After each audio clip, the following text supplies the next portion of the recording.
অনেকদিন কতগুলো কাগজ আছে, এই কাগজগুলোতে আমি এখন আগুন দিয়ে ছেড়ে দিয়েছি।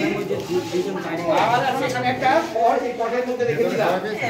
আর এই আগুনটা যাতে ছড়িয়ে তোমাদের কাছে না যেতে পারে সেই জন্য আমি ঢাকাও দিয়ে দিয়েছি। এখন এই আগুনটা ঢাকা দিলাম কেন? আগুনটা ছড়িয়ে যাবে তোমাদের কাছে না যেতে পারে। কিন্তু আগুন দিয়েও কিন্তু আমরা অনেক কিছু করতে পারি, আগে বলেছি।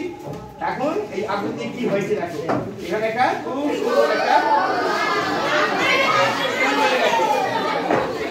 আর এখানে হয়ে গেছে খুব সুন্দর এটা একদম এটা চোখ কথা বলতে আজকে আমাদের সময় নেই, স্যার খুব টাকা দিচ্ছে যে শেষ করার জন্য, কারণ ছুটির সময় হয়ে গেছে। তাই আবার যখন এরপরে আমরা